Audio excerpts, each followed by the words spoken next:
Hi மக்களே வணக்கம். நான் உங்கள் சிவாஜ் ட்ரேடர். ஓகே.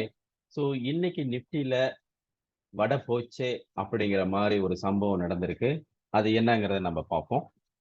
ஸோ ஆரம்பத்துல நடந்து வருவோம். நாம ஒரு வீக்லி சார்ட்ல இருந்து நாம ப்ராக்ரஸை ஸ்டார்ட் பண்ணுவோம். ஓகே, வீக்லில என்ன நடந்திருக்கு அப்படின்னு பார்க்கறப்போ, ஸோ மார்க்கெட் நவம்பர் 2023ல இருந்து ஒரு ரேலி ஸ்டார்ட் ஆனது. ஸ்டில் இப்போ வரைக்கும் அந்த ரேலி கண்டினியூ ஆயிட்டு தான் இருக்கு. இந்த வீக் தான் நமக்கு ஒரு பெரிய ஒரு ஃபால் இங்க நடந்திருக்கு. ஸோ இந்த வீக் அப்படின்னு சொல்ல போனா இந்த 2 நாள்ல. ஓகே, என்ன நடந்திருக்குன்னு ஒரு வியூ போவோம். ஸோ கடைசியா கிடைச்ச ஒரு ஹை இதுதான் மார்க்கெட்ல. இந்த ஹையோட லோ எடுத்து மார்க்கெட் என்ன பண்ணிருக்கு? மேல போய் க்ளோஸ் கொடுத்திருக்கு. எங்க போய் க்ளோஸ் கொடுத்திருக்கு? கிட்டத்தட்ட ஜனவரி 24 பொங்கல் அன்னைக்கு க்ளோஸ் கொடுத்திருக்கு. எப்போ ஆரம்பிச்ச ரேலி? அக்டோபர் மாசம் ஆரம்பிச்ச ரேலி பொங்கல்ல தான் நமக்கு ஒரு பொங்கல் வச்சிருக்கு. ஓகே. இந்த பொங்கலுக்கு அப்புறம் என்ன நடந்திருக்கு? மார்க்கெட்ல இந்த ஹையோட கேண்டில் இங்கிருந்து தான் மார்க்கெட் ஃபால் ஆயிருக்கு. எகைன் இந்த ஹை வச்ச கேண்டிலோட லோ எடுத்து தட் இஸ் புல் பேக் பண்ணி திரும்பவும் பிரைஸ் மேல போய் சஸ்டைன் ஆயிட்டு இருக்கு. ஓகே, இப்போ நம்ம 4 ஹவர் சார்ட்டுக்கு வருவோம். என்ன சொல்லுது அப்படிங்கிறத பார்ப்போம். ஏன்னா இன்ட்ராடே பண்றவங்க எல்லாருமே மோஸ்ட்லி 1 மினிட், 5 மினிட்ஸ், 3 மினிட்ஸ் தான் யூஸ் பண்ணுவாங்க. யாருமே வந்து ஒரு ஹையர் டைம் ஃப்ரேம்ஸ் யூஸ் பண்றது இல்லை. பிகாஸ் அன்னைக்கு எனக்கு ஒரு ப்ராஃபிட் வந்தா போதும் அப்படிங்கிற ஒரு நோக்கத்துல தான் எல்லாம் ஓடிட்டு இருக்கும். பட் எப்பவுமே ஒரு ஹையர் டைம் ஃப்ரேமோட சப்ளை டிமாண்ட தான் மிகப்பெரிய ஆப்பர்ச்சுனிட்டிஸ் காத்துட்டு இருக்கு. சரி பார்ப்போம். ஸோ கடைசியா ஒரு ஹை வச்ச கேண்டில லோ எடுத்து மார்க்கெட் மேல க்ளோஸ் கொடுத்துருக்கு. ஓகே, எகைன் ஒரு லோ கொடுத்து மார்க்கெட் மேல போனது. அப்ப இந்த ஸ்டேஜ்ல என்ன நடந்திருக்கு அப்படிங்கிற பாக்குறப்போ ஒரு பிரேக் ஆஃப் ஸ்ட்ரக்சர் மார்க்கெட்ல இங்க ஃபார்ம் ஆனது. ஸோ இத பிரேக் ஆஃப் ஸ்ட்ரக்சர்னு எடுக்கலாமா அப்படின்னா ஒரு கமெண்ட்ல நீங்களே சொல்லுங்க. இது பிரேக் ஆஃப் ஸ்ட்ரக்சரா? கண்டிப்பா கிடையாது. பிகாஸ் விக் மட்டும் தான் போயிட்டு திரும்பவும் க்ளோஸ் கீழே கொடுத்திருக்கு. எகைன் அடுத்த கேண்டில் நமக்கு என்ன பண்ணிருக்கு பார்த்தோம்னா ஜூம் பண்ணி பார்க்கணும். அப்பதான் உள்ள என்ன நடக்குதுங்கிறது தெரியும். ஸோ இது நம்மளுடைய 4 ஹவருக்கு உண்டான பிரேக் ஆஃப் ஸ்ட்ரக்சர். ஸோ மார்க்கெட்ல ஒரு 4 ஹவருக்கு உண்டான பிரேக் ஆஃப் ஸ்ட்ரக்சர் நடந்திருக்கு. ரைட். அடுத்த செஷன் என்னன்னு பார்த்தோம்னா எகைன் பிரைஸ் மேல போய் ஐ மீன் கேப் அப் ஓப்பன் ஆகி டவுன்ல வந்து க்ளோஸ் ஆகி கிட்டத்தட்ட ஒரு 2-3 டேஸ் தான் என்ன ஆகுது சஸ்டைன் ஆயிருக்கு இதுக்குள்ளேயே. ஓகே.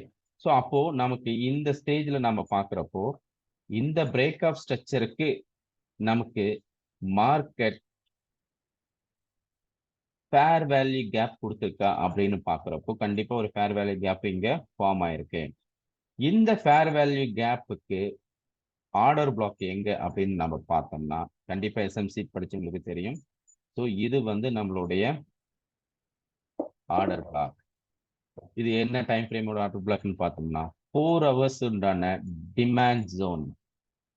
அப்ப இங்கதான் மார்க்கெட் வந்து விழுந்திருக்குது. அப்ப எங்கிருந்து நம்ம இந்த ரேலியை பிடிச்சிருக்கலாம் அப்படின்னா பிரைஸ் எகைன் ஒரு கரெக்ஷனுக்கு அப்புறம் ஒரு புல் பேக் கொடுத்தது திரும்பவும் அங்கிருந்து ரிட்டர்ன் ஆக ஆரம்பிச்சிருக்கு. ஸோ இந்த பிரேக் ஆஃப் ஸ்ட்ரக்சருக்கு நமக்கு ஒரு லோ பாயிண்ட் பாயிண்ட் அவுட் பண்ணியிருக்கோம்.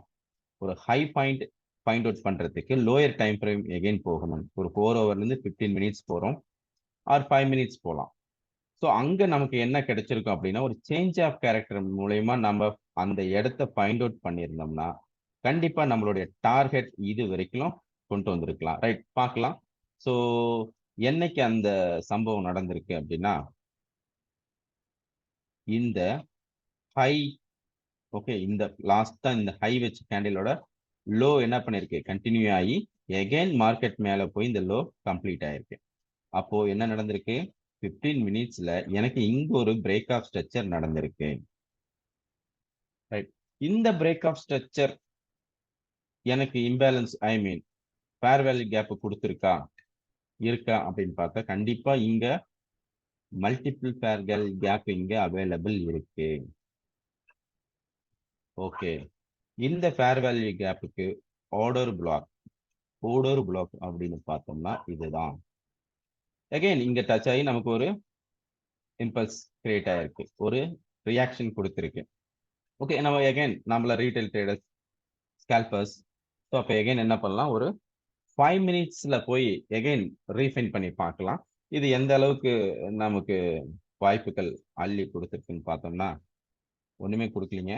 இங்க இருந்து மார்க்கெட் என்ன ஆகுது? 2 கேண்டில் இறங்கி இருக்கு, 1 கேண்டில் ஏறி இருக்கு. ஸோ இப்படியே அரைச்சு ஆப்ஷன்ஸ் எல்லாத்தையும் கரைச்சு வச்சிருக்காங்க. ரைட்.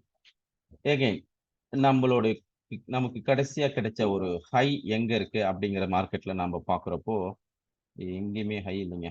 இதுதான் ஹை. இந்த ஹை ஒரு லோ கொடுத்தது. எகைன் பிரைஸ் என்ன பண்ணல? க்ளோசிங் கொடுக்கல எங்கேயுமே. ரைட். அப்போ இந்த லோ எப்படி நமக்கு ஃபார்ம் ஆயிருக்கு அப்படின்னா, ஒரு லோயர் லோ, லோயர் ஹை ஃபார்மேஷன்ல மார்க்கெட் இங்க ஃபார்ம் ஆகி வந்துட்டு இருக்கு.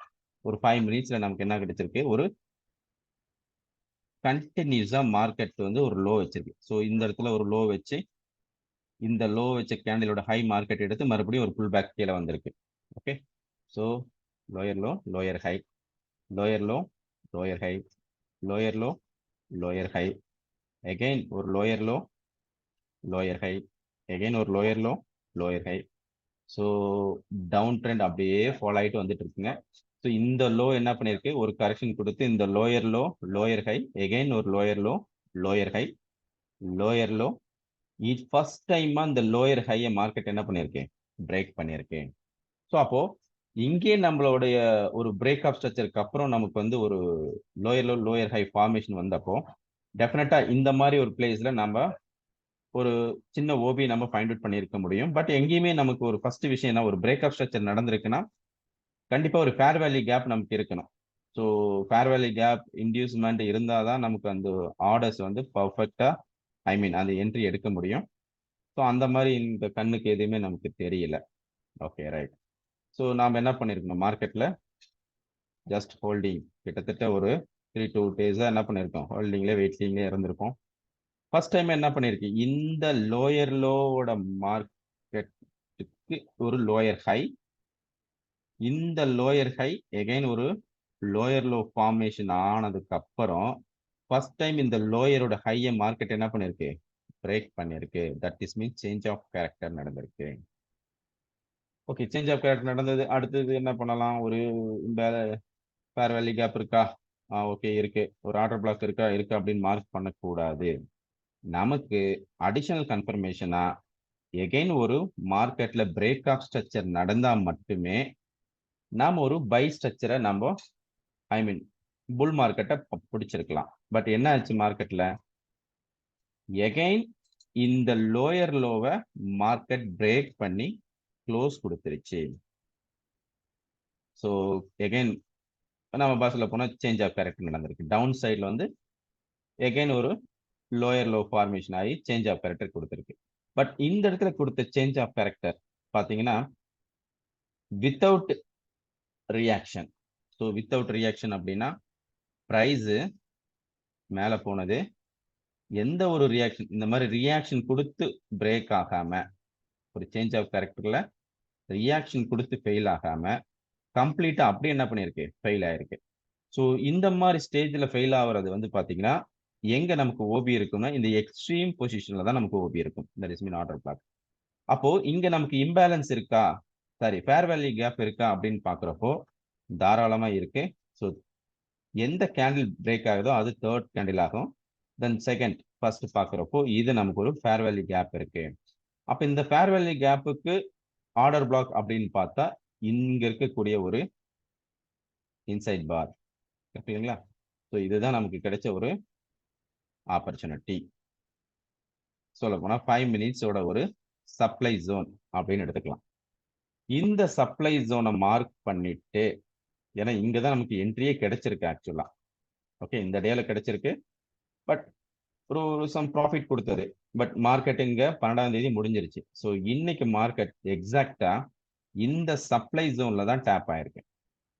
இப்போ நம்ம என்ன பண்ணிருக்கணும்? இந்த சப்ளை ஜோன்ல நம்ம என்ட்ரியை போட்டுட்டு ஸ்டாப் லாஸை இந்த ஆல்ரெடி நம்ம மார்க் பண்ணியிருக்கோம் இல்லையா, இதை நமக்கு பிரேக் அவுட் கொடுத்தா மட்டும்தான் அப்சைட் ரேலி அப்படின்னு சொல்லியிருந்தோம். அப்போ இது நமக்கு க்ளோசிங் கொடுக்கல. எகைன் இந்த ஃபேர்வெல் இந்த சேஞ்ச் ஆஃப் கேரக்டருக்கு சப்ளை ஜோன் எக்ஸ்ட்ரீம் பொசிஷன்ல இருக்கக்கூடிய சப்ளை ஜோன்ல இருந்து மார்க்கெட் என்ன பண்ணிருக்கு? விழ ஆரம்பிச்சிருக்கு. இப்போ விடுறா தம்பி 4 ஹவர்ஸ்க்கு இப்போ என்ன நடந்திருக்கும்? இப்போ 4 ஹவர்ஸோட டிமாண்ட் நம்ம எங்க நோட் பண்ணியிருந்தோம்? ஸோ ஒரு ஹை ப்ராபபிலிட்டி ட்ரேட். இந்த சமயத்துல நமக்கு கட் ஆகுது.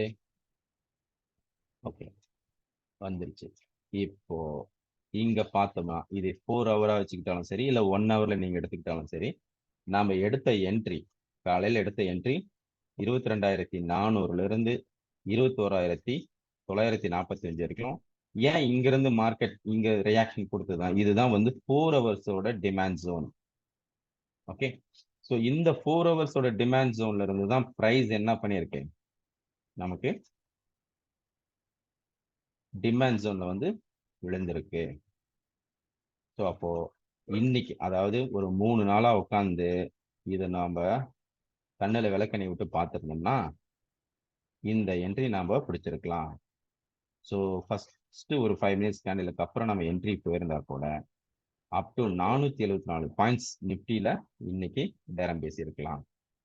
ஓகே, எந்த ஸ்ட்ரைக் பிரைஸ் எடுத்திருக்கலாம்னா, ஆஸ் யூஷுவல் நாம யூஸ் பண்ணக்கூடியது அட் த மணி பிரைஸ் 22,394ங்கிறப்போ 22,400 call option, sorry put option எடுத்திருந்தா எவ்வளவு ரேலி வந்திருக்கும்? கிட்டத்தட்ட 400 பாயிண்ட் நமக்கு ஃபியூச்சர்லேயே கிடைச்சிருக்கு.